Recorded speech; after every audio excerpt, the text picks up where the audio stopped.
The ADV scene has seen a huge growth recently, with several manufacturers jumping into the category and producing some fine motorcycles. It makes sense. What better way to see the world than on two wheels?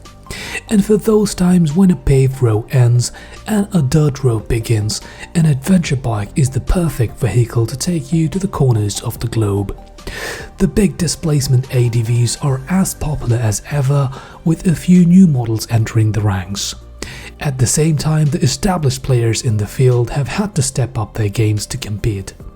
The result is a huge field of motorcycles, all aimed at taking you wherever you want to go. In this video, let's take a look at the best adventure motorcycles of 2022. Starting things off with the granddaddy of adventure category, the BMW R1250 GS. Many will argue the BMW GS created the adventure craze to begin with more than 30 years ago. Fortunately for us, BMW hasn't let up, and the adventure version of the R1250 GS is the one better suited for touring and getting dirty. Powered by BMW's tried and true boxer engine, its 1254cc displacement is bold in itself, but its shift cam variable valve timing gives you the power any way you want it. Gas stops will be few and far between since it has a huge 7.9 gallon fuel tank, and of course, being a BMW, the GS Adventure is loaded with tech like ride modes, electronic suspension, ABS, traction control, and even a 6.5-inch TFT that's so clear, colorful, and super bright. Ducati is a brand well known for its high-performance sport bikes, but even they aren't ignoring the adventure market. The Multistrada 1260 Enduro still has a spot in the family tree as its top dog V-twin ADV, but in 2021 Ducati surprised many of us when it unveiled the all-new Multistrada V4. Powered by the new V4 Gran Turismo engine, it's very close to the V4 in the flagship Panigale sport bike, but Ducati veered away from decades worth of tradition by giving the Gran Turismo engine traditional valves and valve springs. The result is a staggering 170 horsepower engine with service intervals pushed out to every 36,000 miles. Ducati's traditional desmodromic valves could never go that long. The change-up with the engine and its valve actuation is the biggest sign Ducati is serious about making the Multi V4 a departure from the norm. Now, if Ducati is willing to use traditional valve springs, what else will they do? Granted, the Multi V4 tries to do it all both on pavement and in the dirt, and it comes with a lot of tech like navigation, radar-assisted blind spot monitoring, and much more. In the dirt, you can opt for the wire spoke wheels and benefit from the high ground clearance, electronic suspension, ergonomics that were actually designed to be comfortable while standing, and an electronics package that keeps the off-road rider in mind by allowing generous amounts of spinning. You never thought you'd see a Harley-Davidson on an adventure bike list, did you? The fact that it's here should tell you all that you need to know about how hot the adventure bike market is. But not only did Harley build an adventure bike, they built one to go toe-to-toe with all the heavy hitters in the category. The Pan America 1250 represents a bold new direction for Harley-Davidson, but one thing that remains is the V-twin engine. The all-new Revolution Max is a 1252cc V-twin, but this ain't your grandpa's V-twin Harley. This one is liquid-cooled with overhead cams turned to make 150 horsepower.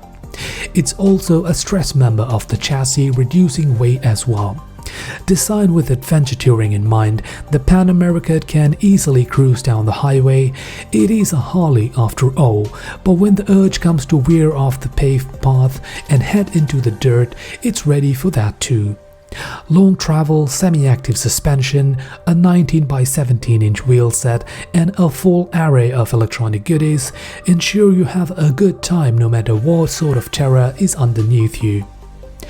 The Honda Africa Twin occupies a unique spot in the big ADV space. While many of the other players have gone with the bigger is better mantra and stuffed huge engines into their frames, Honda reintroduced the Africa Twin in 2016 and it came with a small 1000cc parallel twin. In 2020, Honda beefed up the engine a tiny bit to 1084cc thanks to a long stroke, but has also thoroughly revamped the bike. It's now slimmer, lighter and comes with a Bosch IMU. Available in both the standard and adventure sports variant, you can also get the Africa Twin with either a traditional transmission or Honda's dual clutch transmission or DCT. Both gearboxes getting further updates as part of the 2022 refresh.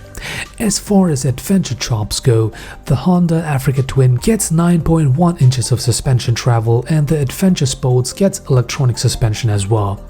There are 6 different ride modes to choose from: Honda selectable torque control, adjustable engine braking, wheelie control, cornering ABS and Apple CarPlay. Virtually everything is adjustable via the bright 6.5-inch touchscreen TFT display. When talking about the big boys of the adventure category, it doesn't get any better than the KTM 1290 Super Adventure R. The 1290 in its name actually sells itself short, since the V-twin engine actually comes in a monstrous 1300cc.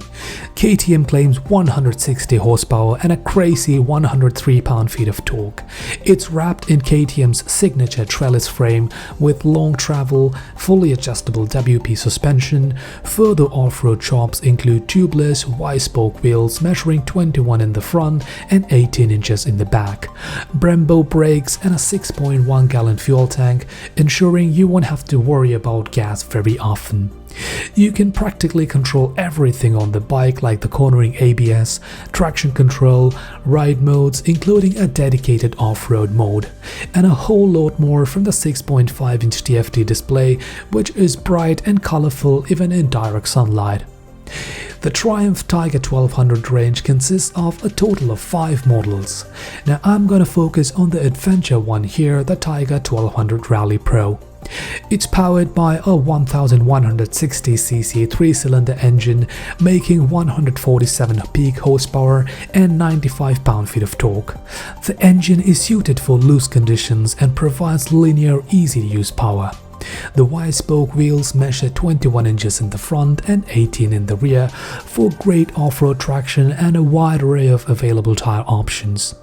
Showa provides the suspension components with semi-active units both front and rear. Suspension travel is a generous 8.6 inches. Compared to the previous Tiger 1200, the new model is significantly lighter, with a low center of gravity making it much easier to ride slowly and in off-road conditions. It's no surprise you'll find an array of ride modes on the 1200s, but the rally models get a dedicated off-road pro mode to let you wag the bike's tail. I've said it before, but I'll say it again. This is an amazing time to be an adventure rider. With so many choices to pick from, there's sure gonna be something that's of your flavor. The wild thing is that there are some models I couldn't fit into this list, like the Yamaha Super Tenere and the Suzuki V-Strom, both amazing and quite capable adventure bikes, but they haven't had any major updates in a few years, hence omitted from this list. Of course, if you want to open Pandora's box, I could have also mentioned some mid-displacement models too, but I've created another video on that. Click the link on the top right of your screen to check that video. Let me know which one would you consider if you're looking for an adventure bike. Leave your comments down below. If you like this video, then smash that like button, and if you'd like to catch more motorcycle news and content, consider subscribing to the channel, and I'll catch you in the next one.